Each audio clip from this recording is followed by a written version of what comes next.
বিসমিল্লাহির রহমানির রহিম। সাদের দেহ মাটিতে খাইবে, রঙিন এই পৃথিবী ছাড়িতে হইবে। সাদের দেহ মাটিতে খাইবে, শূন্য হবে জিন্দেগানি। কার লাগিয়া এত মায়া, এত চোখের পানি রে মন, কার লাগিয়া এত মায়া। আলহামদুলিল্লাহি রাব্বিল আলামিন والصلاة والسلام على سيد الأنبياء والمرسلين وعلى آله وأصحابه أجمعين. يا أرحم الراحمين يا أرحم الراحمين يا أرحم الراحمين. رب ارحمهما كما ربياني صغيرا رب ارحمهما كما ربياني صغيرا. اللهم بارك لنا في رجب وشعبان وبلغنا رمضان. اللهم نور قلوبنا بنور معرفتك. اللهم طهر قلوبنا عن غيرك. رب اشرح لي صدري ويسر لي أمري واحلل عقدة من لساني يفقه قولي. سبحان الله وبحمده سبحان الله العظيم. اللهم اجعلني من المستجابين للدعوات. اللهم إني أعوذ بك من زوال نعمتك. وصلى الله تعالى على خير خلقه محمد وآله وأصحابه وأزواجه وأهل بيته أجمعين. آمين آمين آمين برحمتك يا أرحم الراحمين. الحمد لله الحمد لله الذي جعل الشمس والقمر بحسبان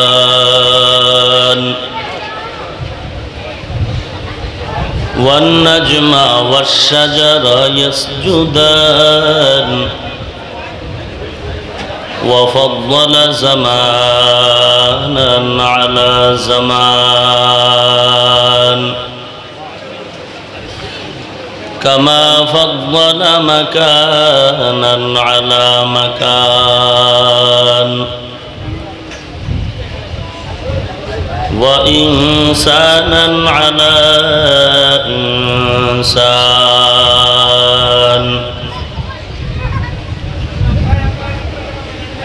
ونشهد أن لا إله إلا الله وحده لا شريك له لا ضد له ولا ند له ولا مثل له. ونشهد أن سيدنا وسندنا وحبيب ربنا وطبيبنا وطبيب قلوبنا ومولانا محمدا عبده ورسوله. صلى الله تعالى عليه وعلى آله وأصحابه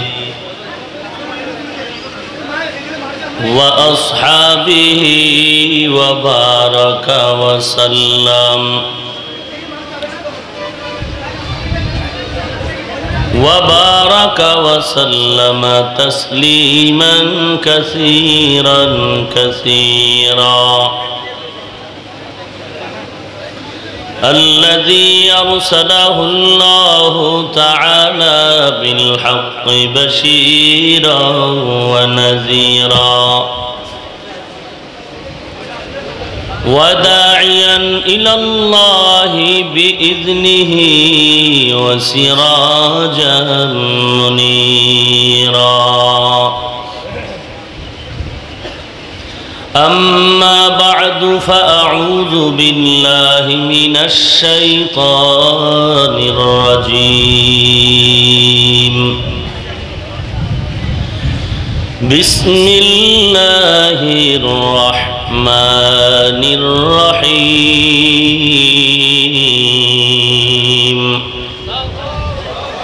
يا أيها الذين آمنوا كتب عليكم الصيام يا أيها الذين آمنوا كتب عليكم الصيام كما كتب على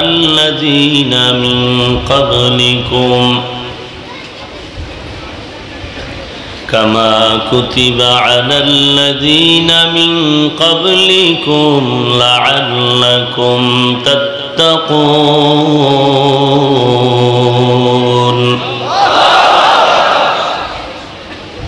وقال النبي صلى الله عليه وسلم من صام رمضان إيمانا واحتسابا غفر له ما تقدم من ذنبه وقال رسول الله صلى الله عليه وسلم إذا كانت ليلة النصف من شعبان فقوموا ليلها وصوموا يومها أو كما قال النبي عليه الصلاة والسلام صدق الله مولانا العظيم وصدق رسوله النبي الكريم ونحن على ذلك من الشاهدين والشاكرين والحمد لله رب العالمين اللهم صل على روح محمد في الأرواح وعلى جسد محمد في الأجساد وعلى قلب محمد في القلوب وعلى قبر محمد في القبور سبحانك لا علم لنا إلا ما علمتنا إنك أنت العليم الحكيم رب اشرح لي صدري ويسر لي أمري واحلل عقدة من لساني يفقه قولي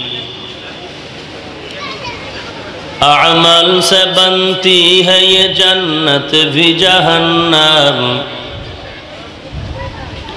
اعمال سے بنتی ہے یہ جنت بھی جہنم یہ خاک فطرت میں نہ ناری ہے نہ نوری یہ خاک فطرت میں نہ ناری ہے نہ نوری اخلاص کی اعمال یہ جنت کی ہمراہ اخلاص کی اعمال یہ جنت کی ہمراہ پرہیز کے مقاصد ہے جو تقوی سے حاصل ماند پرہیز کے مقاصد ہے جو تقوی سے حاصل ماند بغیر جو اعمال ہو اخلاص و تقوی بغیر جو اعمال ہو اخلاص و تقوی برباد تیرے زندگی اے ہوش نظر ماند बर्बाद तेरे जिंदगी आए होश नजरमान। বাংলাদেশ মুজাহিদ কমিটি পাহাড়তলী থানা শাখার উদ্যোগে আয়োজিত Pahartali 12 quarter lake view society বিশাল ওয়াজ মাহফিল ও হালকায় জিকির আজ 10 মে 2017। মহতি এ মাহফিলে উপস্থিত মুহতারাম সম্মানিত সভাপতি, দূর দূরান্ত থেকে আগত আল্লাহ পাকের আশিকিন, জাকিরিন, শাকিরিন, মুহিব্বিন, মুরব্বিয়ান আওয়াম, কালিজার টুকরা আমার সমবয়সী যুবক বন্ধুগণ, স্নেহের ছোট ভাই, পর্দার আড়ালে অবস্থানরত শ্রদ্ধেয়া সম্মানিতা মা ও বোনেরা, আল্লাহ রাব্বুল আলামিনের দরবারে লাখ কোটি শুকর ও সুজুদ যে মহান রব্বুল আলামিনে ফিতনার জামানায় কোরআন ও সুন্নাহর ভিত্তিতে সহি তরিকায় কিছু কথা বলার জন্য, শুনবার জন্য আমাদেরকে কবুল ও মঞ্জুর করেছেন। নেয়ামতের শুকর আদায়ার্থে মুসলমান হিসেবে ঈমানের আওয়াজকে উঁচু করে এক আওয়াজে উচ্চ কণ্ঠে সকলেই কালিমাতুশ শুকর উচ্চারণ করি আলহামদুলিল্লাহ। লক্ষ কোটি দরুদ ও সালাম সাইয়্যিদুল মুরসালিন রাহমাতুল লিল আলামিন শফিউল মুজনিবিন খাতামুন নবিয়্যিন সাইয়্যিদুস সাকালাইন ইমামুল মুরসালিন শফিউ আযম রাসূল আকরাম রহমত আলম নবিয়ুল আরব ওয়াল আজম হাবিব কিবরিয়া আশরাফুল আম্বিয়া সৈয়দুল আম্বিয়া শফিউ মাহশর সাকি কৌসর आक़ाए नामदार मदीना का ताजदार आफताब नबूवत फ़ख्र मौजूदा सैयदुल मखलूक़ा हज़रत मुहम्मदुर रसूलुल्लाह सल्लल्लाहु अलैहि वसल्लम। कुरान हकीमेर सूरा बाकारार 183 नং आयात আমি আপনাদের সামনে পড়েছি। রাসূলুল্লাহ সাল্লাল্লাহু আলাইহি ওয়াসাল্লামের অসংখ্য অগণিত অমীয় বাণী পবিত্র হাদিস শরীফের মধ্য থেকে দুটো হাদিসের অংশ তিলাওয়াত করেছি। কোরআন সুন্নাহর আলোকে সহি তরিকায় ইখলাস ও রুহানিয়াতের সমন্বয়ে কিছু কথা আমাকে বলার মতো, আপনাদেরকে শুনবার মতো হিম্মত, তৌফিক, ধৈর্য আল্লাহ পাক দান করুন, আমিন। প্রতিকূল পরিবেশ, ঝড় বৃষ্টির এই মৌসুম, মাঝখানে প্রচণ্ড গরমের তাপমাত্রা, এর মাঝেও আল্লাহর শুকর আজ এই পাহাড়তলী 12 কোয়ার্টার এলাকা এক জনস্রোত নয়, জনসমুদ্রে পরিণত হয়েছে। আমার জানা মতে মানুষ জমায়েতের জন্য অনেকে বিভিন্ন কৌশল অবলম্বন করেন। কেউ টাকা, কেউ আপ ডাউন ভাড়া, কেউ গরু, কেউ দুম্বা, কেউ মহিষ জবাই করে তবারকের দাওয়াত দেন। এরপরেও এত মানুষ জমায়েত করতে তারা পারেন না। আমি জানি এখানে আজ আপনারা যারা আসছেন কেউ টাকার লোভে আসেননি, খানার লোভেও আসেননি। কেন আসলেন? আল্লাহ এবং তার রসুলের সন্তুষ্টি অর্জনের জন্য। নিজের পকেটের টাকা ব্যয় করে কেউ পায়ে হেঁটে আসছেন একমাত্র দ্বীনের নিসবতে। আজ আমাদের এখানে আসা, বসা, কথা বলা, শোনা সব আয়োজন হেদায়েত ও নাজাতের ওসিলা হিসেবে আল্লাহ কবুল করুন। আমাদের এই কষ্টটুকু যেন বিফলে না যায়। আজ এই জনসমুদ্র দেখে সবাই খুশি, সবাই খুশি নি? নাস্তিকেরা, বেঈমান যারা, বিধর্মী যারা, এরা খুশি। বেঈমান বিধর্মীরা যেমন বেজার, তেমন কিছু মুনাফিকেরাও বেজার। কিন্তু তাদের এই চিন্তায় আমাদের এই ধারাটাকে বন্ধ করে রাখা যাবে না, অব্যাহতভাবে চালিয়ে যেতে হবে। তবে এটা চালাবার জন্য প্রথমে আমাদের যা করতে হবে, আল্লাহর কাছে বিনয়ের সাথে দোয়া করতে হবে, প্রয়োজনে সময় ব্যয় করতে হবে, প্রয়োজনে পরামর্শ দিতে হবে, প্রয়োজনে অর্থের সহযোগিতা করতে হবে। অনেকে দান সদকা ব্যাপারটা অনেক খাটো মনে করে, ছোট মনে করে, অথচ দানের বয়ান কোরআন হাতে নিয়ে যদি বয়ান করা শুরু হয় 1 সপ্তাহ করা যাবে। কোরআন শরীফে দানের যে বয়ান, রসুলের হাদিসে দানের উপরে লম্বা বয়ান, আমরা এই দান সদকা জিনিসটাকে খুব খাটো মনে করি। দিলে না জানি কমে যায়, দান করলে না জানি। আচ্ছা একটু বলুন তো, আমাদের স্রষ্টাকে কে বানাইছেন? আপনারা কি কথা জানেন যে আমরা মানুষ যারা, গোটা সৃষ্টির ভেতরে আমরা শ্রেষ্ঠ?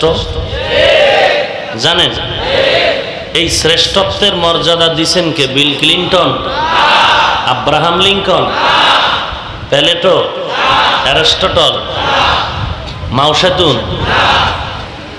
কে দিয়েছেন? বানাইছেন কে?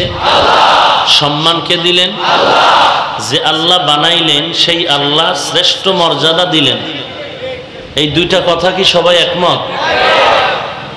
যারা শিক্ষিত মানুষ এখনো আমাদের মতো উপরের সাইজটা ধরতে পারেননি, তারা বলেন আমাদের বানাবার পেছনে কে মালিকানার দাবিদার? সম্মান কে দিয়েছেন? 50 না 100? কম না বেশি?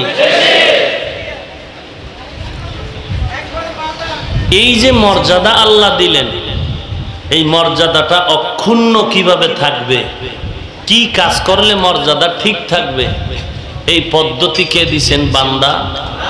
কে দিছেন? আচ্ছা আপনাদের কি ধারণা হয় যে আল্লাহ বান্দাকে বানাবার পরে, সম্মান দেওয়ার পরে এমন একটা আদেশ করবেন যে আদেশটা পালন করলে সম্মান নষ্ট হবে? আমার কথাটা এখনো ক্লিয়ার বুঝেন নাই। যে আল্লাহ আমাদের বানাইলেন, যে আল্লাহ সৃষ্টির ভেতরে শ্রেষ্ঠ মর্যাদা দিলেন, সেই আল্লাহ কি আমাদেরকে এমন কোনো আদেশ দিবেন যে আদেশ মানলে সম্মান কমে যাবে? অবশ্যই আল্লাহ যেহেতু সম্মান দিলেন, আল্লাহ এমন কোনো আদেশ দিবেন না যাতে আমাদের সম্মান নষ্ট হয়ে যায়। বরং আল্লাহ পাক এমন আদেশই আমাদের দিবেন, এমন নিষেধ করবেন যেগুলো পালন করলে, অনুসরণ করলে আমাদের মর্যাদা অক্ষুণ্ণ থাকে। এ কথাটা বুঝলেন তো? আল্লাহ কি জমিনে এসে ঘোষণা দিবেন? না, আল্লাহ তার প্রতিনিধির দ্বারা জানাবেন। পৃথিবীর শ্রেষ্ঠ মহামানব রাসূলুল্লাহ সাল্লাল্লাহু আলাইহি ওয়াসাল্লাম, দেখছেননি শ্রেষ্ঠ নবী কেমন ভাবে তাকে আল্লাহ তৈরি করলেন? শ্রেষ্ঠ, সে যেন অলরাউন্ডার শ্রেষ্ঠ হয়। সেক্ষেত্রে তাকায় দেখেন, পৃথিবীতে এমন কোনো মানব জাতি পাবেন না যার জীবনের শুরু শেষে কোনো ভুল নেই। একচ্ছত্রভাবে, একনিষ্ঠভাবে একজন ব্যক্তি পাবেন শ্রেষ্ঠের মর্যাদার আসীনে সমসীন, যার জীবনের শুরু শেষ বিন্দু ভুল নাই, একটা মিথ্যা কথার আংশিক কোনো আসর নাই। কে সে ব্যক্তি? মহানবী, শেষ নবী, জিন্দা নবী, হায়াতুন নবী মুহাম্মদুর রাসূলুল্লাহ সাল্লাল্লাহু আলাইহি ওয়াসাল্লাম। সেই নবীর মাধ্যমে দেখেন তো আল্লাহর কি কারিশমা।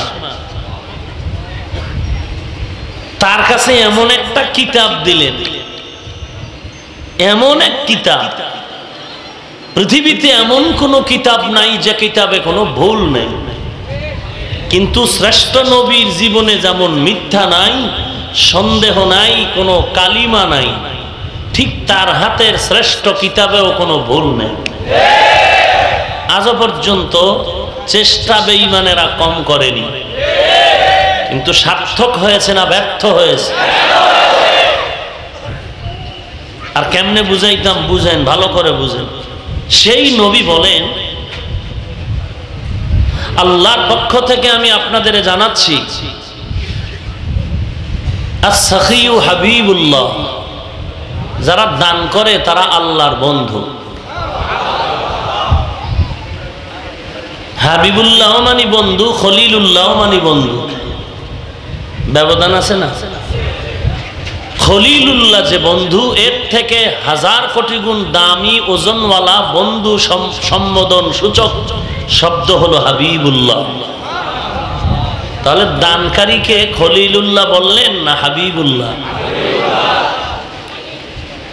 আচ্ছা, একটা লোক অসুস্থ, সে কি চায়? আরোগ্য চায়, সুস্থ হতে চায়। এখন অসুস্থ রোগীর মূল টার্গেট সে সুস্থ হবে। কি হবে? কিভাবে হওয়া যায়?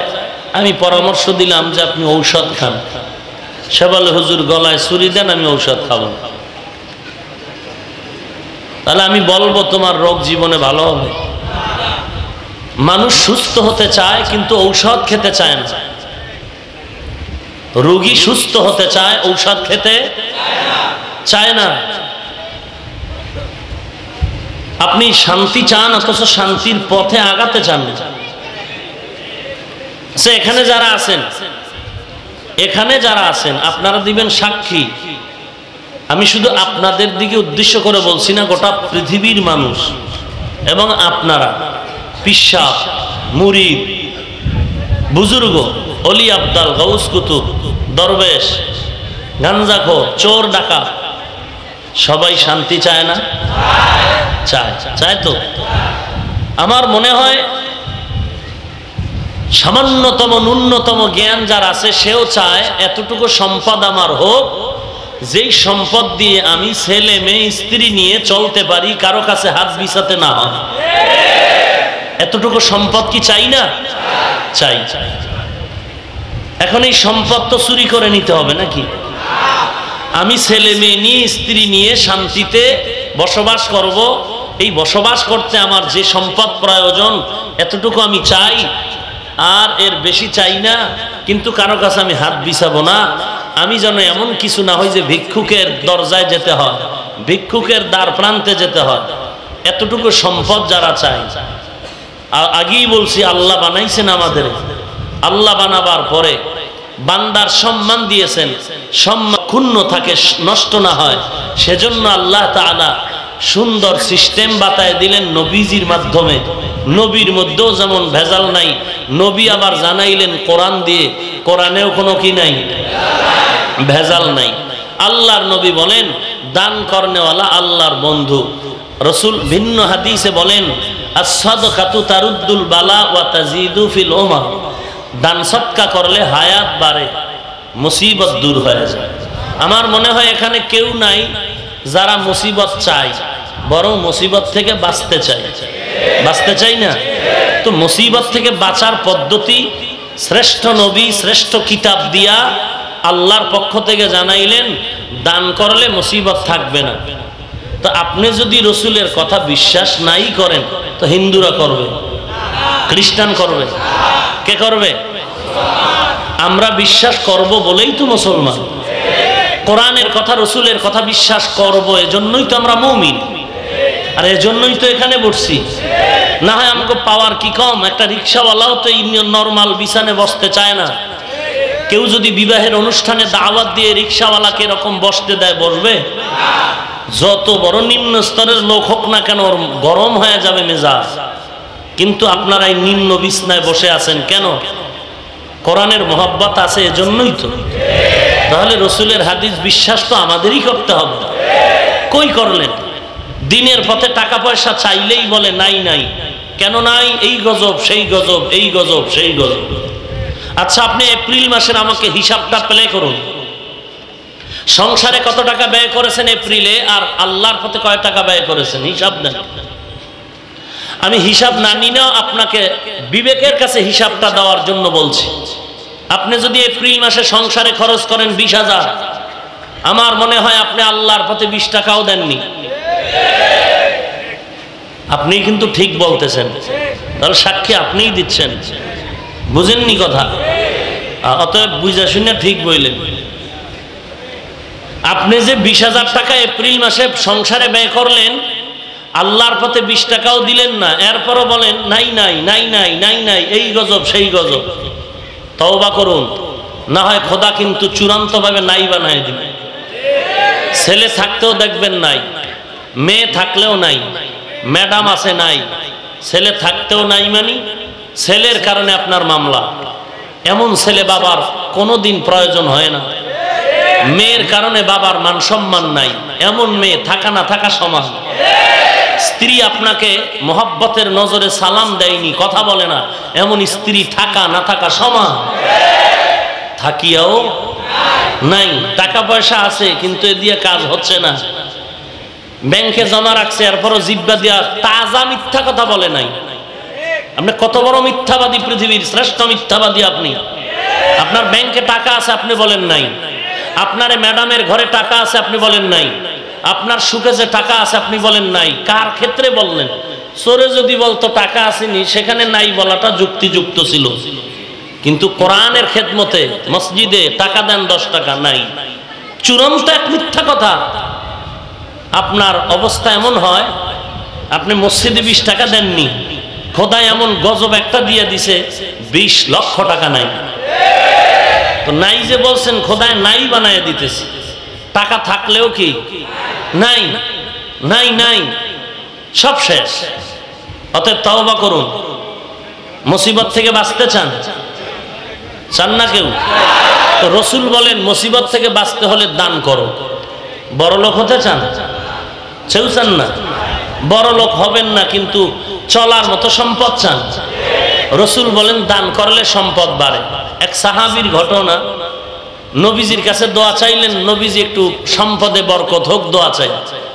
নবীজি দোয়া করলেন, আল্লাহ এর সম্পদে বরকত বাড়ায় দাও। এত বাড়লো। আর একদিন নবীর গিয়া কয়, নবী এমন কি দোয়া আছে কইরা দেন যাতে সম্পদ কমে যায়। নবী বললেন দান সদকা কমায় দাও, সম্পদ কমে যাবে। কথা বুঝেন? কি বুঝলেন? থাকলেও কইবেন নাই, মসজিদে চাইলেই বলবেন নাই। আপনি বলেন মসজিদে 20 টাকা, এত টাকার দরকার কি? আপনি দুধ, কলা আর ডিম দিয়ে ভাত খাইলে হয় না? কথা কয় না। আপনি খানার প্লেটে পুঁই শাক দিয়ে খাইলে হয় না? তা আপনি 13 রকম তরকারি দিয়ে খান, এত তরকারির দরকার কি? মাস্তানি করেন না?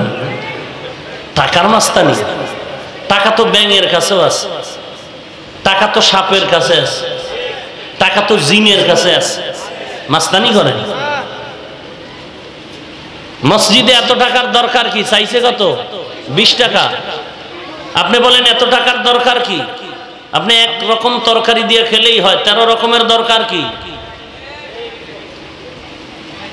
আমাকে বরিশালে একটা গ্রামের কথা প্রবাদ আছে, নিজের বেলায় টাইন্যা ধরিস, পনের বেলায় বান্যা মরিস। নিজেরটা ভালো বুঝেন, পরেরটা বুঝতেই চান না, চান্দি গরম হয়ে যায়। আল্লাহ হেদায়াত দান করুন। এতক্ষণ কথায় কি বুঝলেন? দান করা ভালো না খারাপ? করেন না কেন? করেন না কেন? এবং বেশি দিবেন। শেয়ার বাজারে নিজের 40 লাখ টাকা খাটাইয়া ধার করে টাকা দিছেন কেন? 40-এ আরো 40 গেছেনি বাস। কথা কন না কেন? আপনি যে শেয়ার বাজারে 40-এ 40 পাবেন, এটা কি নিশ্চিত ছিল না সন্দেহ ছিল? কিন্তু আল্লাহর পথে দান করলে 1-এ 70 পাবেন, সন্দেহ আছে? তো এই কথাটা আপনি বিশ্বাস না করলে বেঈমান করবে। তা আপনি করেন না কেন? এই কথা তো হিন্দু বিশ্বাস করবে না, এই রসুলের কথা তো কোনো খ্রিস্টান বিশ্বাস করবে না, এই কথাটা তো রসুলের উম্মত মুসলমান বিশ্বাস করবে। আপনি করেন না কেন? আপনি যদি করতেন তাহলে সংসারে 20,000 দিলে মসজিদে আরো 1,000 বেশি দিতেন। আল্লাহ হেদায়াত দান করুন। একজন প্রাইভেট মাস্টার আপনার ছেলের পেছনে সময় ব্যয় করে 1 ঘন্টা। প্রতিদিন কয় ঘন্টা? ইংরেজি পড়ায়, অঙ্ক পড়ায়, বাংলা পড়ায়, আপনি বেতন দিচ্ছেন তাকে 5,000 অথবা 10,000, শহর এলাকা আরো বেশি। একজন ইমাম আপনাকে পেছনে সময় দিচ্ছে 24 ঘন্টা, তাকে কেন আপনি টাকা দিতে কুণ্ঠাবোধ করেন?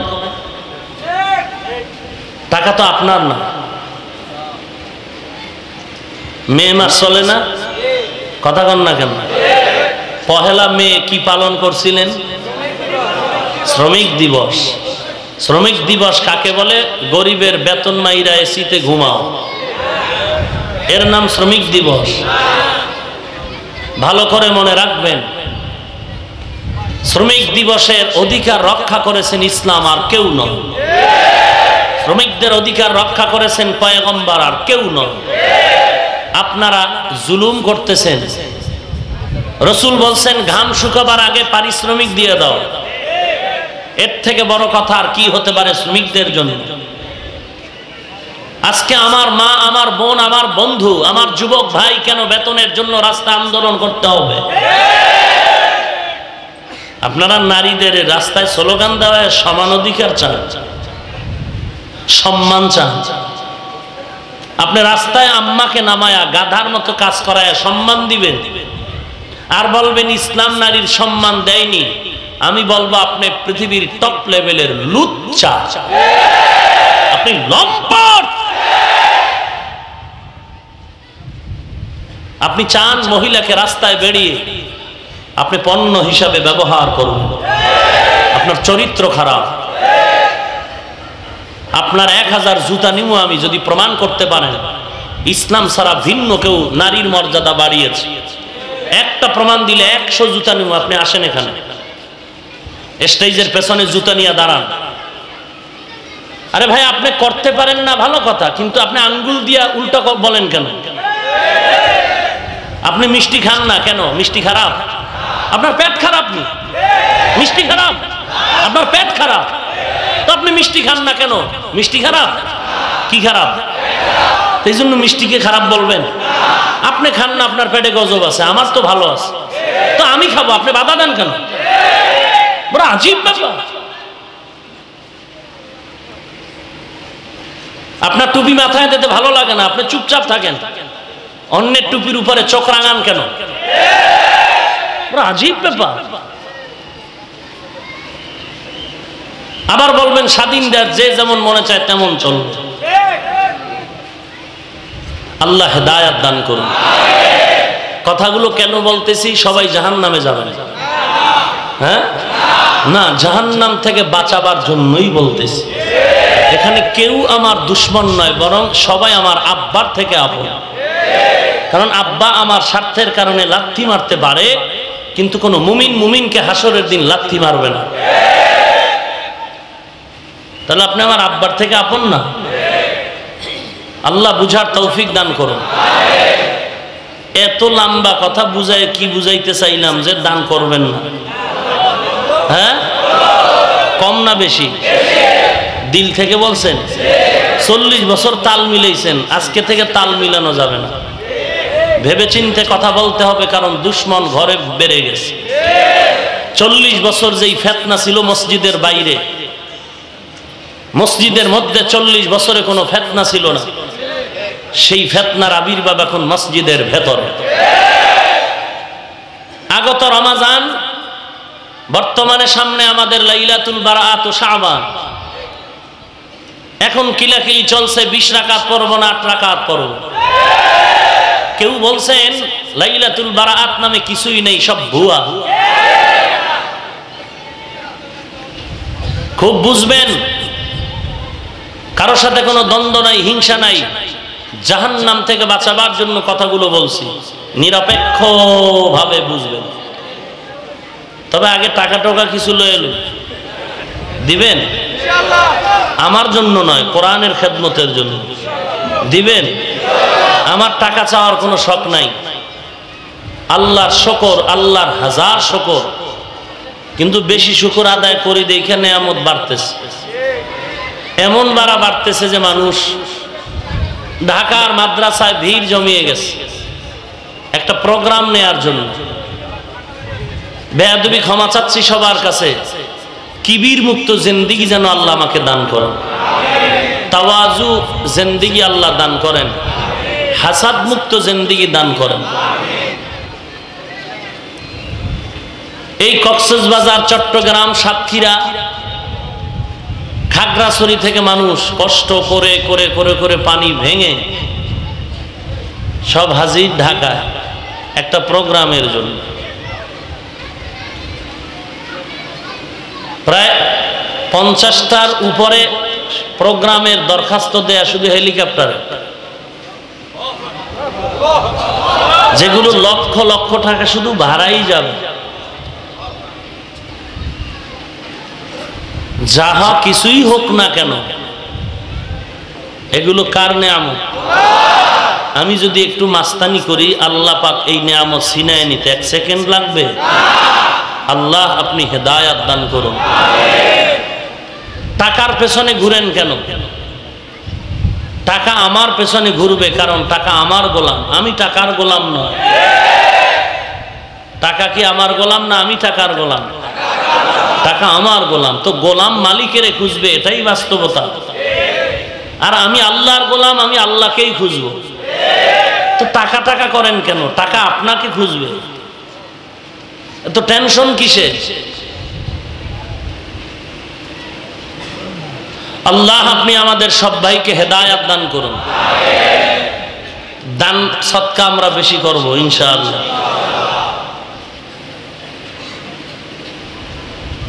কখনো জীবনে কাউকে না বলবেন না।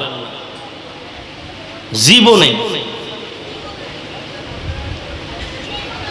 যে আপনাকে বলছে কিছু দিবেন, আপনি 1 টাকা হলেও দিবেন। জীবনে কারো কাছে না বলবেন না। সেদিন মাদ্রাসায় ঢাকাতে কিছু ব্যবসায়ী বড় বড় যুবক গেল, মহব্বত করে দেখা করতে গেছে, আর বলল হুজুর আপনাকে নিয়ে একবেলা খানা খাবো মাদ্রাসায়।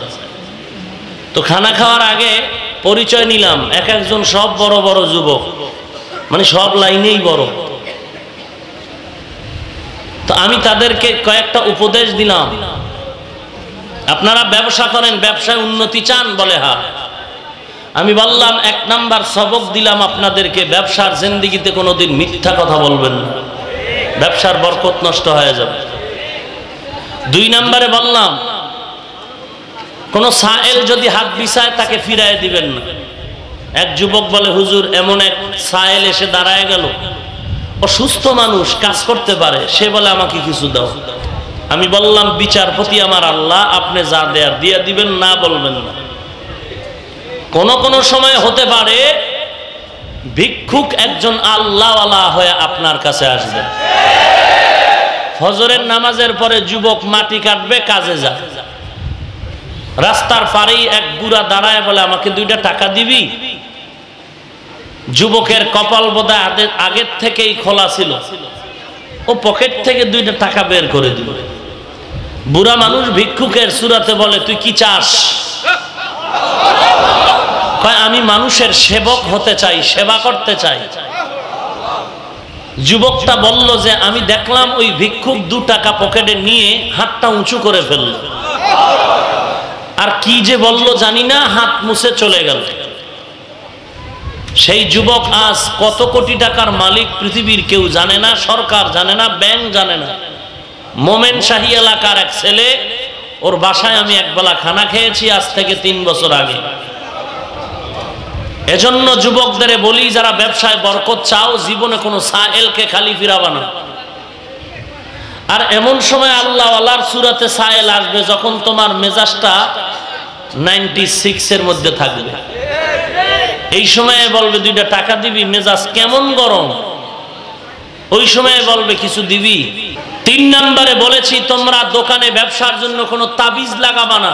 আশেপাশের মাদ্রাসার থেকে ছোট বাচ্চা দোকান খুলে সকালবেলা তুমি যেই চেয়ারে বসো ওখানে বসায় সূরা ইয়াসিন পড়াবা, এবং দ্রুত নগদ 500 টাকা দিবি কোরআন পড়ার হাদিয়া।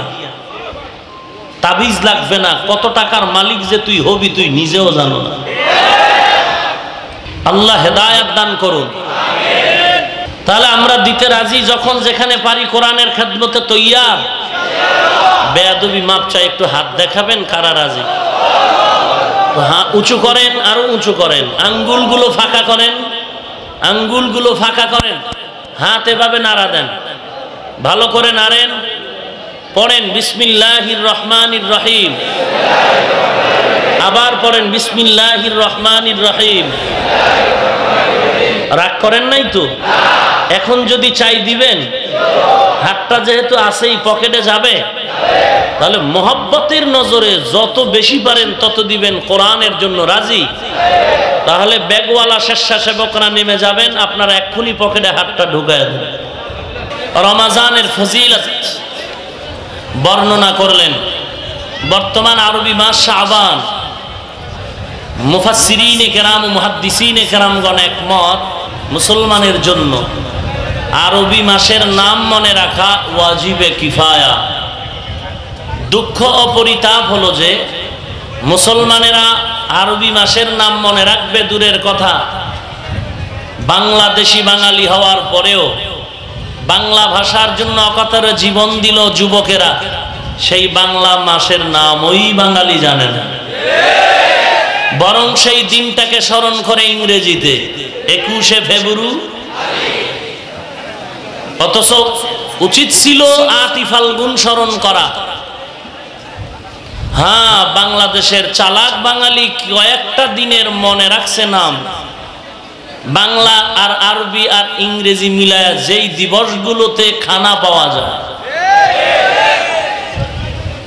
যে দিবসগুলোতে কি পাওয়া যায়, আর কেমন যেন দিবস মানেই এক বেহায়াপনা, অপসংস্কৃতিকে ভরপুর করে ফেলেছে। দেখেন সামনে এক বরকতের রাত, লাইলাতুল বারাআত। এই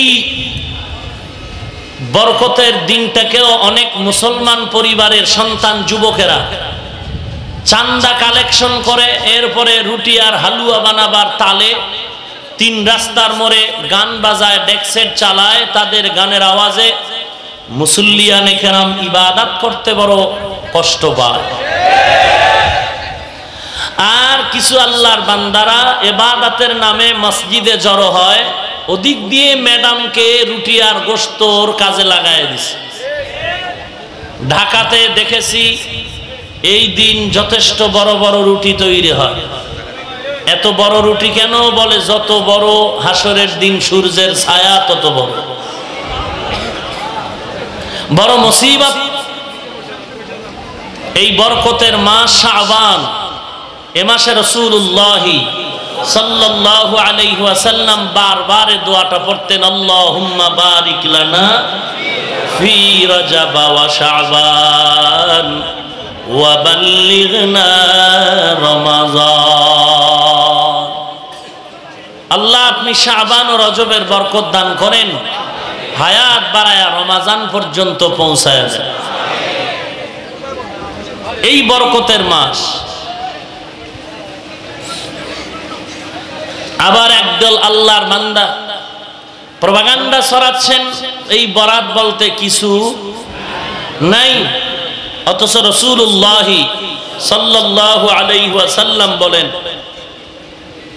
এ রাত যখন আসে, কুমু লাইলাহা ওয়া সুমু ইয়াওমাহা, তোমরা রাতের বেলা ইবাদতে দণ্ডায়মান থাকো, পরের দিনে একটি রোজা রাখো। আপনি বলবেন এই হাদিস সহিহ না, এটা জয়ীফ। আপনারা একটু খুব খেয়াল করে শুনেন, রাসূল জীবনে কোনোদিন হাদিসের ব্যাপারে বলেননি আমার এই কথাটা সহিহ, এইটা জয়ীফ, এইটা দুর্বল। হাদিস সহিহ আর জয়ীফ আর হাসান আর মাজহুল আর মারুফ, মাশহুর আর মাওযু', এগুলো সব ইলমে হাদিসের পরিভাষা। বর্ণনাকারীদের যোগ্যতার ব্যবধানে হাদিসের নাম, ভাষার ব্যবধান হয়েছে, কিন্তু রাসূলুল্লাহ সাল্লাল্লাহু আলাইহি ওয়াসাল্লামের কোনো কথাই ছোট নয়, দুর্বল নয়। কথা বুঝেননি?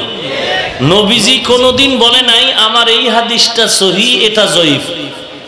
এই জয়ীফ আর হাসান আর সহি যাই শুনেন, এগুলো সব নবীজির বিদায়ের বহু বহু বহু পরের ইতিহাস। অতএব উম্মতের কাছে রসুলের কোনো কথা ছোট নাই, সব কথাই আকাশ পরিমাণ বড়। যারা বলবে এই বরাতের হাদিসগুলো সহি না, আমরা সহি আর জয়ীফ টয়ীব জানার টাইম আমাদের হাতে নাই। আমাদের প্রশ্ন হলো রসুলের কথা নি, তাই বল। জয়ীফ আর সহি তোমার গাঁটটি বেঁধে ঘুমাও, তুমি এতটুকু বলো রসুলের কথা নি। যদি বলে হ্যাঁ এটা রসুলের কথা, তাহলে তোমার যদি রসুলের কথা মনে করো তোমার মাথা, আমি মনে করি এটা আসমান জমিন থেকেও রসুলের কথা আমার কাছে কোনো ছোট নাই, দুর্বল নাই, সব কথাগুলো দামি। কথা বুঝলেন? আল্লাহ হেদায়েত দান করুন। এরপরে আসবে সামনে রমাজান। আল্লাহ বলেন আমি এই রোজা ফরজ করেছি, পূর্বদের উপরেও ফরজ করা হয়েছিল। কেন করলাম? তাকওয়া অর্জন করার জন্য। এই রোজার সাধনা আল্লাহ সন্তুষ্টির জন্য। এই না খাওয়ার এক সাধনা যে আমরা চালু করলাম, এটা নতুন নয়, অতীত থেকেই চলে আসছে। শুধু এতটুকু নয়, এই না খাওয়ার সাধনা হিন্দুদের মধ্যেও আছে। বৌদ্ধরাও এই না খাওয়ার সাধনা করে, খ্রিস্টান, সমস্ত ধর্মাবলম্বীর এই না খাওয়ার সাধনা করে। আমরা কেন করি? আমরা করি তাকওয়া অর্জন করার জন্য। সবহ সাদিক থেকে সন্ধ্যা পর্যন্ত, সূর্য অস্তমিত পর্যন্ত কোনো পানাহার করা যাবে না, স্ত্রীর কিনারায় যাওয়া যাবে না।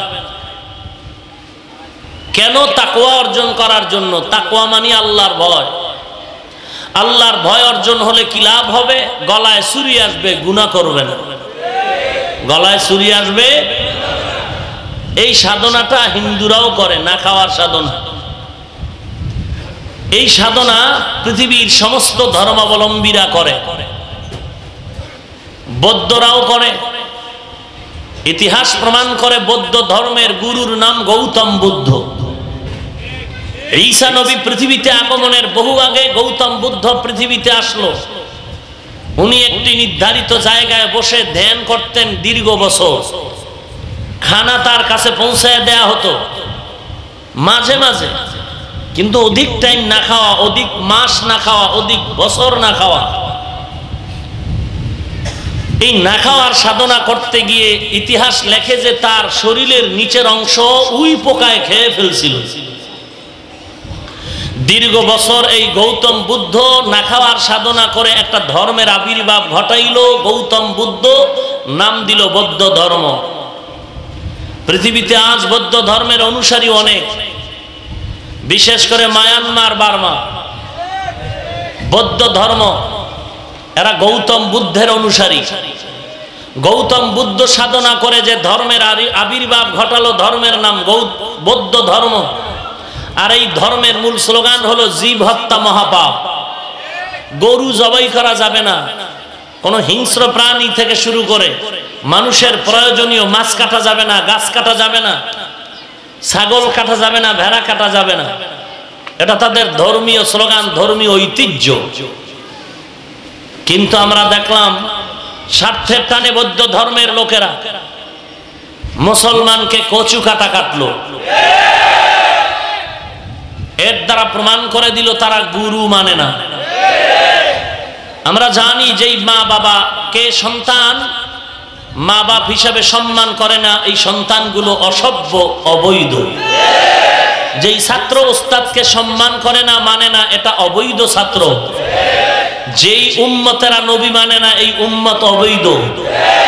যেই ভক্তরা গুরু মানে না, এরা অবৈধ।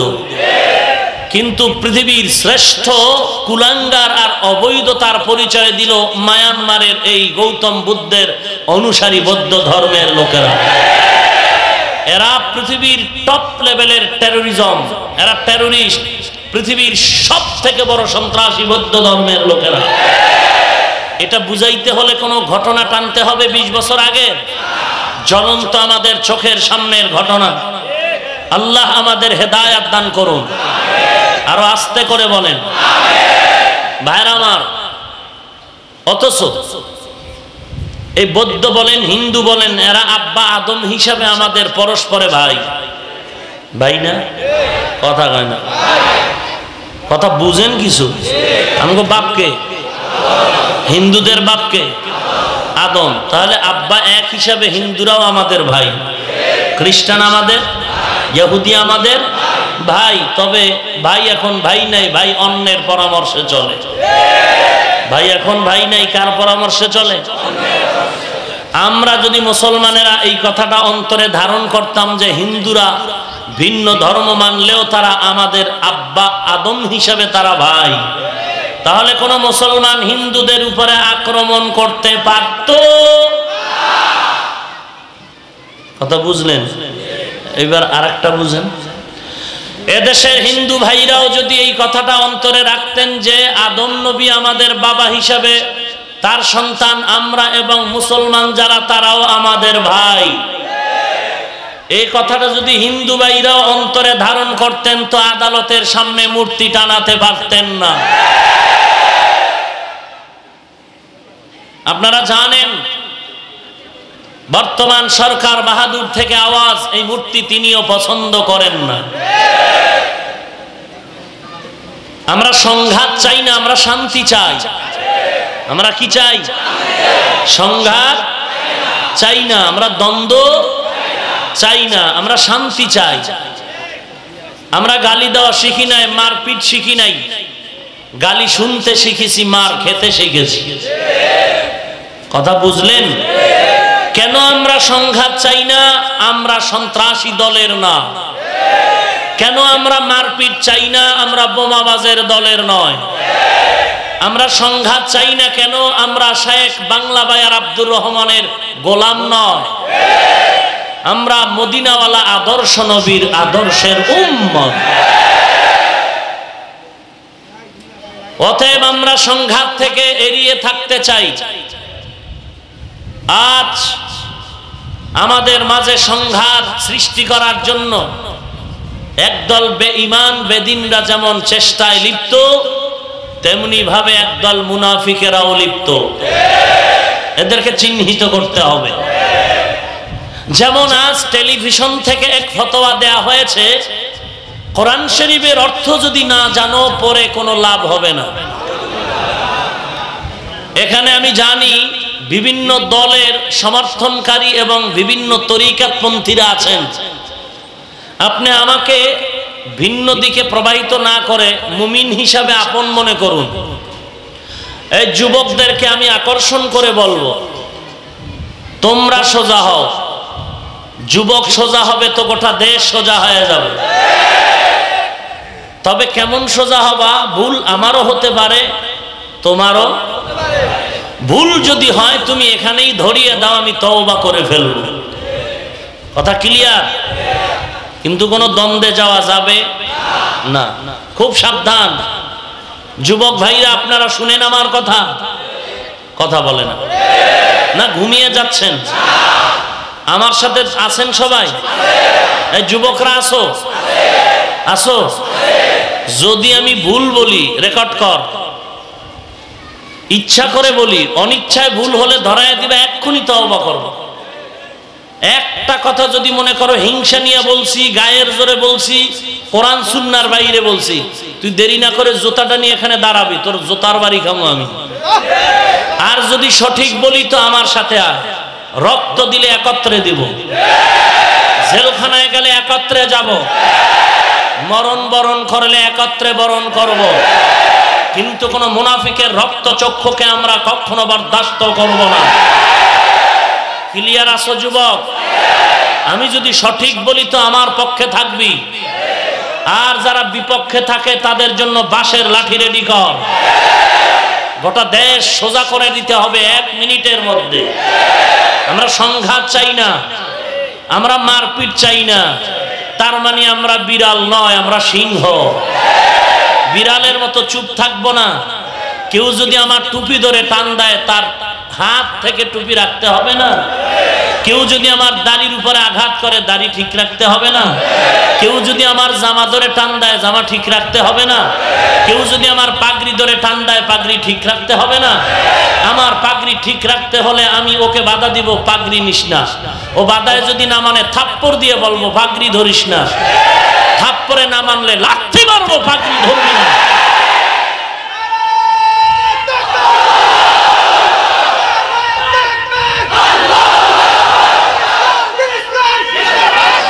ভাইয়ের আমার, স্লোগান বন্ধ করেন, সময় কম। কালকেই লাইলাতুল বারাতের আগাম সুসংবাদ আমাদের সামনে, ঠিক আছে? অনেক যুবকেরা ব্যস্ত, যেহেতু ডেক সেট বাজাতে হবে, টাকা কালেকশন করতে হবে, বুঝেন নাই? এরপরে রুটি গোশতের ব্যবস্থা করতে হবে। কিন্তু এই রাত খানার রাত নয়, ইবাদতের রাত। কুমু লাইলাহা ওয়াসুমু ইয়াউমাহা। যে কথাটা আমি রাখলাম, টেলিভিশন থেকে ফতোয়া দেয়া হয়েছে, কোরআনের অর্থ না জেনে পড়লে কোনো লাভ নাই। চট্টগ্রামের মানুষ আপনারা যদি বলেন আমরা এই ফতোয়া মানি, তাহলে এক্ষুনি মাইকিং করতে হবে, চট্টগ্রামের কোনো মসজিদে খতমে তারাবি চলবে না। কারণ যিনি তারাবিতে কোরআন পড়েন হাফেজ সাহেব অর্থ জানেন, আমরা মুক্তাদির আরো 12 বছর আগেতেই। তো টেলিভিশনের ফতোয়া কোরআনের অর্থ না জেনে পড়লে কোনো লাভ, তাহলে তারাবি পড়লে লাভ নাই, কারণ আমরাও অর্থ জানি না, হাফেজ সাহেব। কথা বুঝেন? এটা দালালি করলাম? ভালো করে বুঝেন, ভালো করে বুঝেন। আর যদি বলেন না আমাদের তারাবি চলে আসছে, চলতেছে, চলবে, তাহলে আপনাদের মজবুতি অর্জন করে নিতে হবে এবং ওই আল্লাহর বান্দাদেরকে চিহ্নিত করতে হবে যারা উল্টো ফতোয়া দিয়ে আমাদের মুসলমানের মাঝে ডিভাইডেড সৃষ্টি করেছে। এদের চিহ্নিত করতে হবে, এরা মুসলমানের বন্ধু নয়। কথা বুঝলেন নি আপনারা? আল্লাহ হেদায়াত দান করুন। রমাজানের এই সাধনা না খাওয়ার সাধনা, আসলে না খাওয়ার সাধনা নয়, আল্লাহ পাওয়ার সাধনা। এখন এই সাধনাটা কেউ করতে গিয়ে যদি সারাদিন রোজা রাখলো, কিছু খেলো না, পানাহার করলো না, বাট ক্যারাম বোর্ড খেললো, লুড্ডু খেলা চললো, তাস জুয়া সব চললো, তাহলে এর সাধনাটা কেমন হবে? আমাদের বরিশালে কলা গাছের সাথে সারাদিন একটি প্রাণী ঝুলে থাকে, বাদুর। এ সারাদিন পানাহার করে না, চোখ বন্ধ, সূর্যের আলো তার জন্য বিপদ সংকেত। এ সন্ধ্যা হলে এরপরে তার মাস্তানি শুরু হয়ে যায়। তো যেই রোজাদার অপরাধ করবে, সেই রোজাদারের রোজার সাধনাটা হবে আমাদের দেশের বাদুরের মতো। এটা রহমতের সাধনা হবে না, এটা মাগফিরাত কামনার সাধনা হবে না, জাহান্নাম থেকে নাজাতের সাধনা হবে না। কথা বুঝলেন? আল্লাহ রাব্বুল আলামিন এই রমজানের রোজার সাধনাটা দিয়েছেন একমাত্র তাকওয়া অর্জন করার জন্য। তাকওয়া মানে আল্লাহর ভয়। কার ভয়? সন্তান পিতামাতাকে ভয় করার কারণেই মা বাবার সামনে অন্যায় করে না। ছাত্র ওস্তাদকে ভয় করার কারণেই তার সামনে অন্যায় করে না। বিচারককে আসামি ভয় করার কারণেই তার সামনে অন্যায়। ঠিক কোন মুমিন যদি আল্লাহকে ভয় করে, কলায় ছুরি আসবে, অন্যায় করবে না। আর এই তাকওয়া অর্জনের মূল ডাইরেক্ট কালেকশন হলো রমাজানের সাথে। কিন্তু প্রত্যেকটা ইবাদতের মধ্যেই আল্লাহর ভয় লাগবে। নামাজেও তাকওয়া লাগবে কিনা? রোজায়ও, যাকাতেও, হজে লাগবে। কিন্তু ডাইরেক্ট কালেকশন হলো তাকওয়ার সাথে, রোজার সাথে। কেন? তাকওয়া মানে কি বললাম? কার ভয়? বেয়াদবি মাফ করবেন, একটু জবাব দিবেন। কার ভয়? এই ভয়টা কি মাথায় থাকে, হাতে, চোখে? কোথায়? অন্তরে। কোথায়? রাহমাতুল লিল আলামিন বলেন আত্তাকওয়া হা হুনা, আত্তাকওয়া হা হুনা, আত্তাকওয়া হা হুনা। আল্লাহর ভয় এটা অন্তরের ব্যাপার। এটা কিসের ব্যাপার? চোখে দেখা যায়? কথা বলেন। রোজার সাথে তাকওয়ার সম্পর্ক এত গভীর কেন? বুঝেন ভালো করে। একটা আল্লাহর বান্দা নামাজ পড়ে, দেখা যায়নি? দেখা যায় না? এক আল্লাহর বান্দা জিকির করে দেখা যায়, কোরআন পড়ে দেখা যায়, বাইতুল্লাহ লাব্বাইক বলে দেখা যায়, বান্দা ফাকরি পড়ে দেখা যায়, জিকির করে দেখা যায়, জিয়ারাত করে দেখা যায়, যাকাত দেয় দেখা যায়। দেখা যায় না মানে উচিত ছিল না দেখায়া দেওয়া, কিন্তু দেখাইয়েই দিতেছে। উচিত ছিল যাকাত দিবে কেউ জানবে না, কিন্তু এটা ওপেন করে দেওয়া হচ্ছে। যাকাতের হক আদায় হবে, তবে বরকত পাবেন না। ভালো করে রেকর্ড করুন, কোনো মাস্তানি চলবে না কোরআনের সামনে। শ্রমিকের অধিকার আদায় করবেন আপনি গরিবের হক নষ্ট করে? আজীবনের জন্য ফতোয়াটা মনে রাখবেন, প্রত্যেক ধনী লোকের জন্য গরিবের হাতে যাকাত পৌঁছাইয়া দেওয়া ফরজ। প্রত্যেক ধনী লোকের যাকাতের সম্পদ গরিবের হাতে পৌঁছাইয়া দেওয়া, কিন্তু কোন গরিব ধনীর কাছে এসে যাকাত নেওয়া ফরজ নয়। কিন্তু এটা উল্টো হয়ে গেছে, টোটালটা উল্টা। টোটাল গরিব এসে লাইনে দাঁড়ায় যাকাতের কাপড় নিতে হবে। আমার কাপড় ব্যবসায়ী ভাইরাও তারাও এই কাপড়গুলো দুর্বল বানায়া, এরপরে লেখা আছে যাকাতের কাপড় এখান থেকে কিনুন। উচিত হবে না। রাসূলের হাদিস, নিজে যা পছন্দ করো না তুমি অন্যের বেলায়ও তা পছন্দ করিও না। এই কাপড় তোমার মেয়ে পরবে না, তোমার মা পরবে না, তোমার স্ত্রী পরবে না। তোমার মায়ের মতোই ওই মহিলা, হয়তো টাকা নাই, সে আজ তোমার দ্বার প্রান্তে, কিন্তু তুমি 200 টাকার কাপড় দিবে, একদিনও পড়তে পারবে না। এটা যাকাতের হক আদায় হলেও কমপ্লিটলি ফতোয়া হলো বরকত তুমি পাবে না। কোনো কথা নাই, তুমি যাকাত দিবে, হক আদায় হতে পারে, তোমার জিম্মা আদায় হতে পারে, কিন্তু যাকাত দেওয়ার পরে যে একটা বরকত আসবে, ওই বরকত আসবে না। এ বিষয়ে লম্বা আলোচনা আজ আমি করতে চাচ্ছি না, একদিনে বহু কথা বলা যাচ্ছে না। খুব মনোযোগ সহকারে শুনবেন। যুবকরা রেডি আছো? আমার সাথে রেডি আছো? আমিও ভুল করলে জুতা নিয়ে আবি, কোনো কথা নাই। আর যদি আমি সঠিক থাকি আমার পক্ষে লড়তে তোর টেনশন কেন? কিসের টেনশন? মরণ তো একবারই হবে, তো বিড়ালের মতো কেন, সিংহের মতো?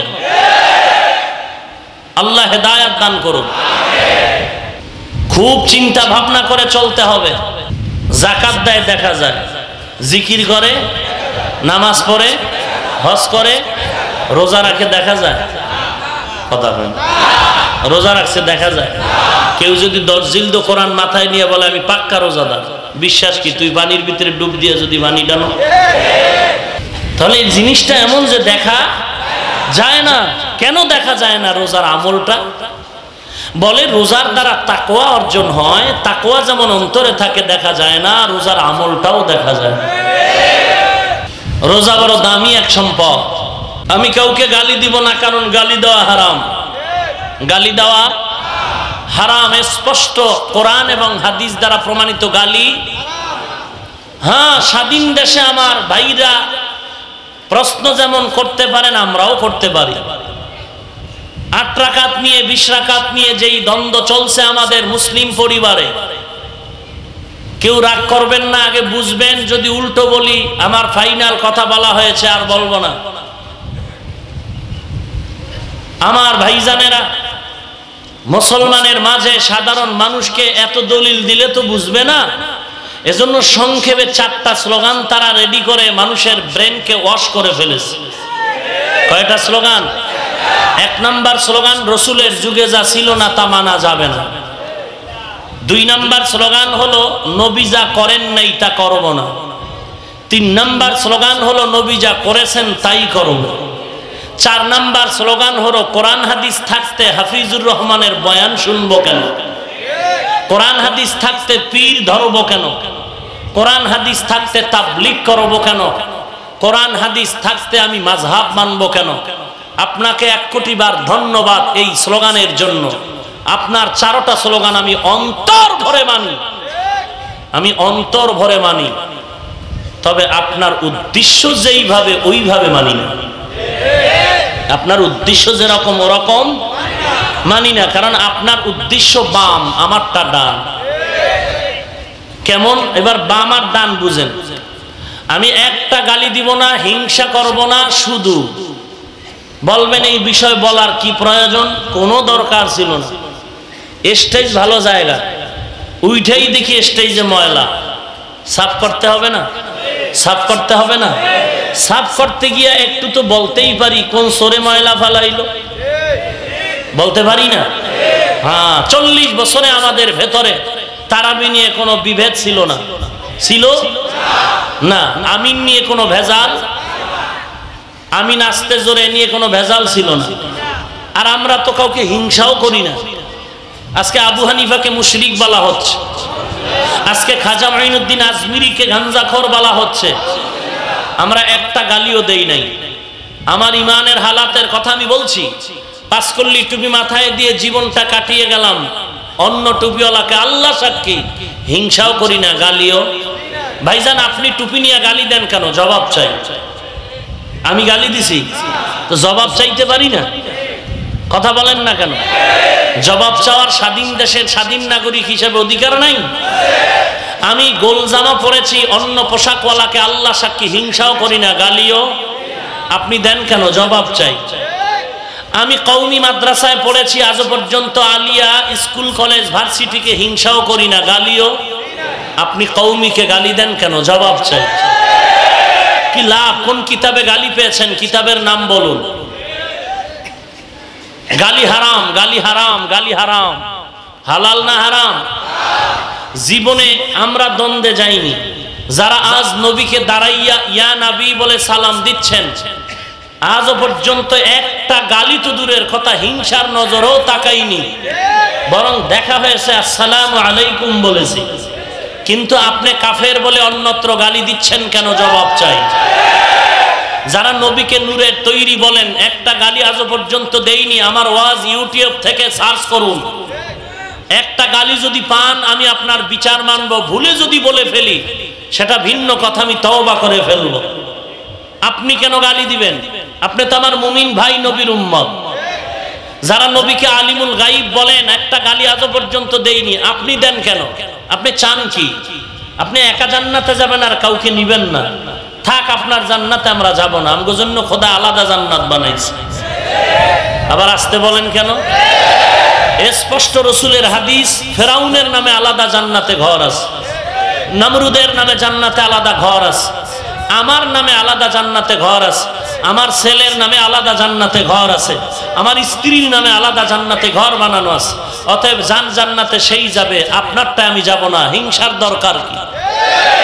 আর আপনি যদি মনে করেন না সবাইকে জান্নাতে নিবেন, তাহলে বেআমলওয়ালাকে আপনি আমলওয়ালা বানাবার পদ্ধতি তো গালি নয়, সুন্দর ব্যবহার।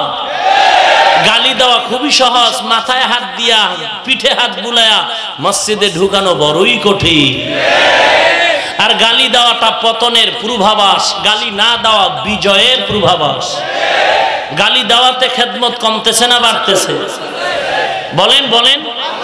কওমি মাদ্রাসা কমতেছে না বাড়তেছে? আপনাদের গালির কারণে আমার দিলটা বলে সেদিন বেশি দূরে নয়, এ বাংলাদেশের প্রত্যেকটা ঘর হবে একটা কওমি মাদ্রাসা।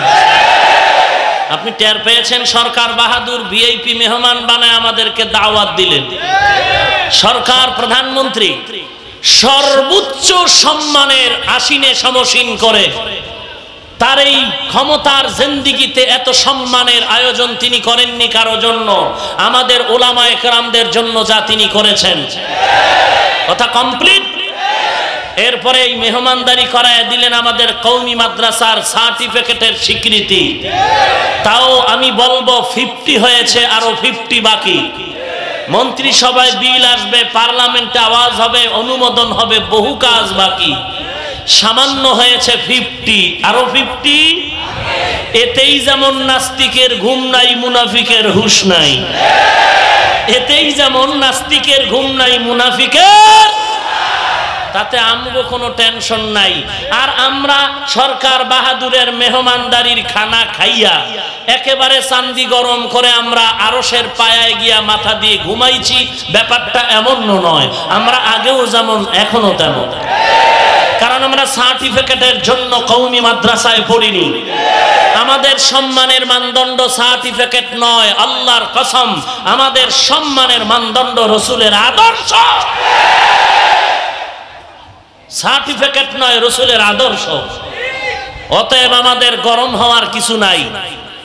সরকার আমাদেরকে মেহমান বানায় দিচ্ছেন, আর আপনি পাওয়ার জন্য জুতা খায়, চামড়া খায়। এটা বুঝার দরকার। এটা কেন হইছে জানেন? 40 বছর পর্যন্ত যারা বুখারী শরীফ পড়াইতেছিলেন মাদ্রাসায়, যারা তিরমিজি শরীফ পড়াইতেছিলেন মাদ্রাসায়, যারা মুসলিম শরীফ পড়াইতেছিলেন মাদ্রাসায়, এদেরকে আপনারা জিব্বার গালি দিয়ে বহু চোখের পানি ফেলেছেন, বহু চোখের পানি ফেলেছেন। বহু মাদ্রাসার শাইখুল হাদিসকে গালি দিয়েছেন। হাদিস পড়ানেওয়ালা যারা 24 ঘন্টা ক্বালা রাসূলুল্লাহ পড়েছেন, এদেরকে কাঁদাইছেন। চোখের পানি বৃথা যাওয়ার কথা নয়, কখনো চোখের পানি বৃথা যাবে না। বহু কষ্ট দিছেন আলেম ওলামাদেরকে গালির মাধ্যমে। একটা গালিও কেউ দেয়নি, কেউ গালি দেয়নি। আজকে প্রশাসন কি বলল? 40 বছরে আমরা টের পাইনি কওমি মাদ্রাসা কোন জগতের হালুয়া। আজ আমরা তদন্ত করে স্পষ্ট জানতে পারলাম কওমি মাদ্রাসা জঙ্গির প্রযোজন কেন্দ্র নয়, বরং আদর্শ মানুষ গড়ার ফ্যাক্টরি। আমাদের কওমি ছাত্র দেখেন কেউ গালি দেয় না, বরং কাউকে দেখলেই আগে সালাম দেয়। মুরব্বি পাইলে জোতা সোজা করে। কথা বলেন না কেন? তাহলে আমার মতো বাচ্চাটা যদি মুরব্বির জুতা সোজা করে আর সালাম দেয়, তাহলে মুরব্বি মোহাব্বত আমারে করবে না, আপনি গাঞ্জা ঘরে করব। বুঝেন না বাংলা কথা? আল্লাহ আপনাকে হেদায়েত দান করুন। আল্লাহ আপনি সবার আগে আমাকে হেদায়েত দান করুন। রাগ করলেন? কাউকে গালি দিলাম, মুনাফিক বললাম, জাহান্নামী বললাম না? তারা যে আমাকে বাস দিছে এই ব্যাপারে কিছু কথা বলতেছে। আপনি ইচ্ছা রকম বাস দিবেন আর আমি একেবারে চুপ থাকবো? কাজ রক্ত আমাদের মধ্যে নাই? আল্লাহ আপনি হেদায়েত দান করুন। শিক্ষিত সমাজ এখানে দাঁড়ানো আছেন, বসা আছেন, আল্লাহর হস্তে আপনারা নিরপেক্ষতার মানদণ্ডে একটু কথাগুলো শুনবেন। যারা বলছেন নবীর যুগে ছিল না, মানি না, মাযহাব ছিল না, মানব না, তাবলিগ ছিল না, মানি না, পীর মুরিদি ছিল না, মানি না। আমি আজকে ওই কথা বলবো না পীর মুরিদি ছিল কি ছিল না, এই বয়ান আজ করব না। নবীর যুগে তাবলিগ ছিল কি ছিল না, সে বয়ান আজ করব না। নবীর যুগে মাযহাব ছিল কি ছিল না, সে বয়ান আমি আজকে করব না। আমি শুধু তারা যেমন প্রশ্ন করলেন আমি একটু প্রশ্ন করব, তবে গালি দিয়ে নয়, আদবের সাথে, শালীন ভাষায়। আপনারা বলুন, এই প্রশ্ন করার অধিকার কি আদবের সাথে আমার আছে? আপনারা অনুমতি দেন? আমি গালি দিব না, আদবের সাথে কি প্রশ্ন করতে পারি না? যারা বললেন নবীর যুগে যদি না থাকে মানবেন না, আপনাদের কাছে আমার প্রশ্ন, আপনারা এই প্রশ্নগুলো তাদের থেকে নেবেন জবাব। আমি গালি দিচ্ছি না, বুঝেন আগে। নবীজির যুগে মাযহাব না থাকলে যদি না মানেন, নবীজির যুগে তাবলিগ না থাকলে যদি না মানেন, নবীজির যুগে আল্লাহর কসম একবার, আল্লাহর কসম দুইবার, আল্লাহর কসম তিনবার, নবীজির যুগে বুখারী শরীফ ছিল না, মানেন কেন? জবাব চাই। গালি দিছি? প্রশ্ন করার অধিকার আছে? রাসূলের যুগে মুসলিম শরীফ ছিল না, মানেন কেন? জবাব চাই। নবীজির যুগে কোরআন শরীফে জের জবর ছিল না, ছিল? কসম করে বলছি কোরআন শরীফে জের জবর ছিল না। এখন আপনি যদি নবীর যুগে না থাকলে না মানেন, তো জের জবর ওয়ালা কোরআন পড়েন কেন? জের জবর বিহীন কোরআন পড়েন। আপনি কেন 14 পুরুষ কবর থেকে ডেকে আনলেও পারবে না? গালি দিলাম না প্রশ্ন করলাম? ভাইজানদের আর একটা প্রশ্ন হলো, নবী যা করেন নাই তা করব না। নবী যা করেন নাই তা করব না।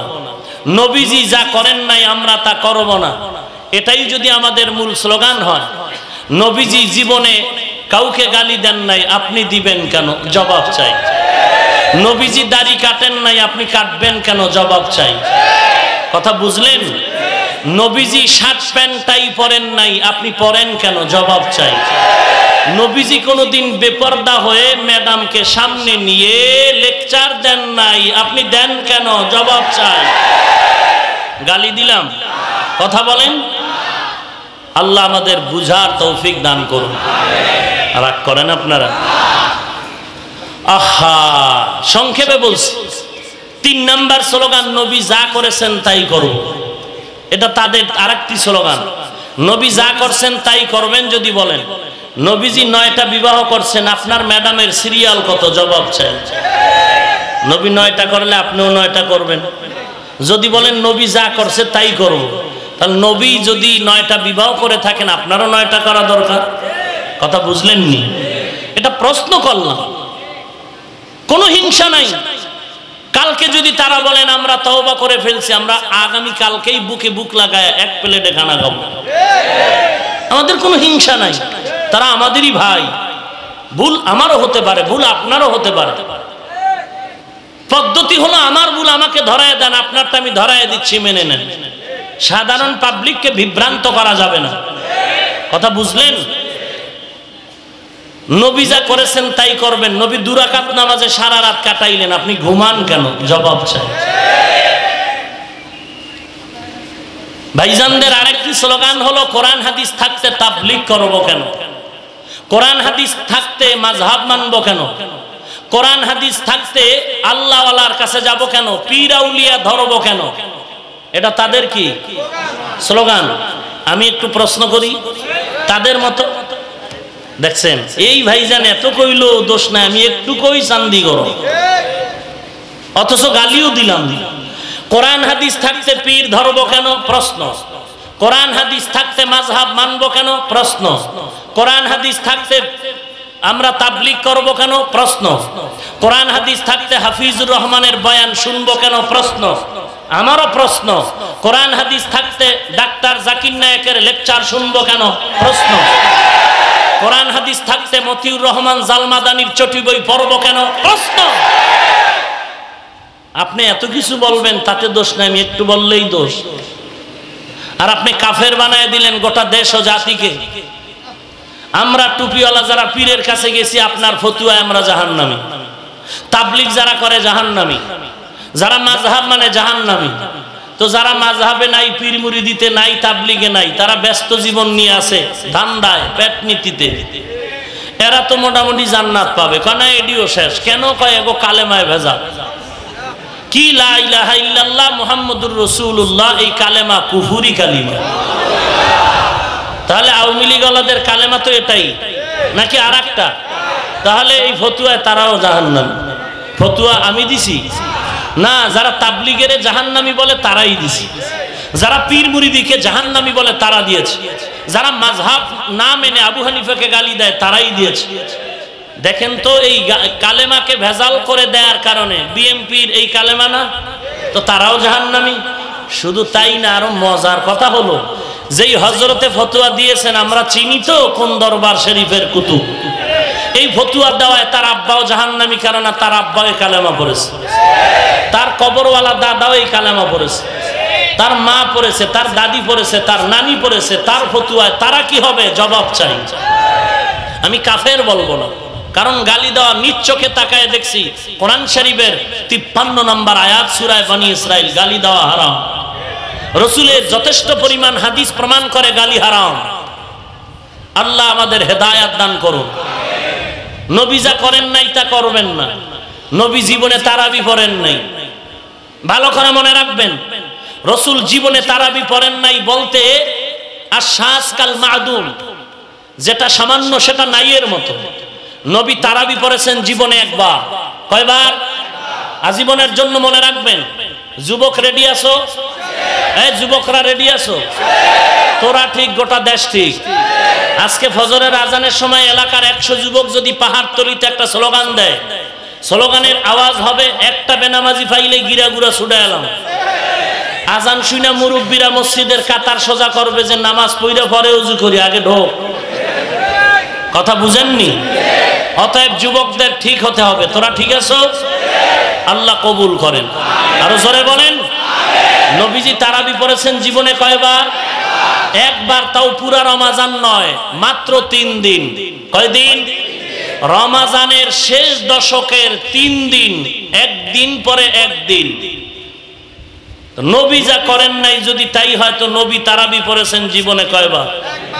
তুমি বারবার পড়ো কেন? 20 রাকাত আর 8 রাকাতের কিলাকিলি পরে হবে।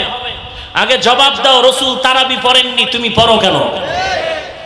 নবীজি তারাবি পড়েছেন মাত্র 3 দিন, জীবনের শেষ জীবনে একবার, রমাজানের শেষ দশকে, একাধারে 3 দিন নয়, একদিন পরে একদিন।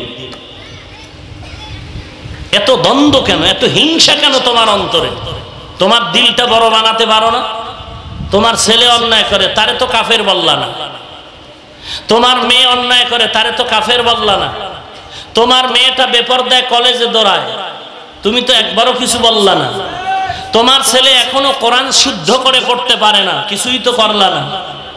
ভুল তো তোমার মুমিন ভাই যদি মনে করো করে থাকে, তুমি সংশোধনের চেষ্টা করো। মাইক লাগায় গালি দাও কেন? এটা তো রসুলের তরিকা নয়। আল্লাহ সব ভাইকে হেদায়াত দান করুন। রাগ করলেন? রমাজানের রোজা ফরজ কয় মাস? 1 মাস। এটা কেমন বরকতের রোজা! কুররাতুল ওয়াইজিন ফি দুররাতিন নাসিহিন কিতাবে পেয়েছি একটা রোজার দাম কত। বলে একটা জন্মগত কাক, কাক চিনেন? কাক, কাউয়া। কাক কালো, কোকিল কালো, কালো মাথার কেশ, এর চেয়ে বেশি কালো মনের হিংসালেশ। নিমতিতা নিন্দা তিতা আরো তিতা খর, এর চেয়ে বেশি তিতা 203-এর ঘর। চাকা গোল, পয়সা গোল, গোল আলু গোল, এর চেয়ে বেশি গোল মনের গন্ডগোল। একটা কালো কাক জন্মলগ্ন থেকে ডানা মেলে খোলা আকাশে উড়া আরম্ভ করে দিল। হায়াতুল হায়াওয়ানে পেয়েছি একটা কাক, উড়ন্ত পাখির মধ্যে কাকের হায়াত বড় লম্বা। একটা জন্মগত কাক ডানা মেলে উড়তে শুরু করলো, বিরামহীন ভাবে উড়ে উড়ে লম্বা সফর করে এমন উড়া শুরু করলো, কোনো অন্ত নাই, কোনো টার্গেট নাই। একটা জন্মগত কাক ডানা মেলে উড়ে উড়ে উড়ে উড়ে এত দূরে চলে গেল যে বুড়া হয়ে গেল। জন্ম থেকে বুড়া হওয়া পর্যন্ত একটা কাক অনবরত উড়িয়া উড়িয়া যত দূর চলে যায়, একটা রোজাদার একটা রোজার বিনিময় আল্লাহ তাআলা তাকে জাহান্নাম থেকে অনেক দূরে সরায় দেয়। রোজার এত দাম। পয়গম্বরে আরবি সাল্লাল্লাহু আলাইহি ওয়াসাল্লাম বলেন, মাইয়িতকে কবরে রেখে যখন সবাই চলে যায়, মাথার কিনারায় ফেরেশতা দাঁড়ায় প্রশ্ন করার জন্য। নিষেধ করা হয়, আসবা না। কে তুমি নিষেধ করলা? বলে, আমি হলাম এই বন্ধুর আপন একজন কোরআন। قال رسول الله صلى الله عليه وسلم إذا وضع الميت في قبره جاء القرآن عند رأسه والصلاة عن يمينه والصيام والصيام عن شماله ওয়াসাইরুল হাসানাতি ইনদা রিজলাইহি। পয়গম্বর বলেন, মাইয়াতকে কবরে রেখে যখন সবাই চলে যায়, মাথার কিনারায় কোরআন দাঁড়ায়, আমার কাছে আসবা না, বান্দা আরামে ঘুমায় গেল, ডিস্টার্ব করবা না, তোমার প্রশ্ন যত সব আমরা জবাব দিয়ে দিব। ফেরেশতারা ডানে যায়, আসবা না। কে নিষেধ করলা? বলে নামাজ। ফেরেশতারা বামে যায়, আসবা না। কে নিষেধ করলা? বলে রোজা। ফেরেশতারা পায়ের কিনারায় যায়, বলে আসবা না। কে নিষেধ করলা? বলে আমরা নেক আমল, টুপির আমল, পাগড়ির আমল, মেসওয়াকের আমল, দস্তারখানের আমল। তোমরা কতক্ষণ থাকতে চাও? বলে আমাদের বন্ধুকে জান্নাতে পৌঁছানো পর্যন্ত থাকতে চাও। এই রোজাটাকে 3টা ভাগ করা হয়েছে। প্রথম 10 রহমত, এরপরে মাগফিরাত, এরপরে নাজাত। কেন 3টা ভাগ করা হলো? 3টা ভাগের কারণ হলো মুমিন ইমানদারেরা 3 ভাগে ভাগ করা, ফার্স্ট, সেকেন্ড, থার্ড। প্রথম ক্লাসের ইমানদার এমন যারা অনিচ্ছায় গুনাহ হয়ে যায় আবার তওবাও করে ফেলে। এ ঈমানদার, রহমতের 10 দিন আসা মাত্র আল্লাহ তাআলার রহমত পেয়ে পেয়ে কমপ্লিট তারা আল্লাহর ওলি হয়ে যায়। আর একদল ঈমানদার আছে, এরা ইচ্ছা করে গুনাহ করে তবে তওবা করে ফেলে। এই মানুষগুলো প্রথম 10 দিনের রহমতের দ্বারা অন্তরটারে ধোলাই করতে পারে না। আল্লাহ তাআলা বলে তোদের জন্য আমি আরো 10 দিন রিজার্ভ করে দিলাম। মাগফিরাতের 10 দিন যদি তুই পাক্কা ইরাদায় ইস্তেগফার করো, আমি আল্লাহ ওই দ্বিতীয় শ্রেণীর ঈমানদারের ওই মাগফিরাতের দ্বারা কমপ্লিট ধোলাই করে দেই। আর একদল ঈমানদারেরা ইচ্ছা করে গুনাহ করে কিন্তু তওবাও করে না। এদের জন্য লাস্ট 10 দিন নাজাতের 10 দিন সুযোগ দেয়া হলো, রে গোলাম তুমি রমজানের রোজা রাখতে থাকো, 10 দিন রহমত মাগফিরাত নিয়ে কান্না করো, শেষ 10 দিন নাজাত জাহান্নামের আগুন থেকে নাজাতের জন্য আল্লাহর কাছে কান্না করো। এরে নবীর উম্মতের দল, যদি কান্না করে তুমি আমাকে রাজি করতে পারো, তোর চোখের পানির উসিলায় আমি শেষ 10 দিনে তোরে পরিপূর্ণ পবিত্র বানায় দিব। এরে নবীর উম্মত, রোজা এত দামি এক সম্পদ, তাকওয়া অর্জন করার মাস। এই বান্দা রোজা রেখে তুমি আল্লাহর ভয় অন্তরে ঢুকাও,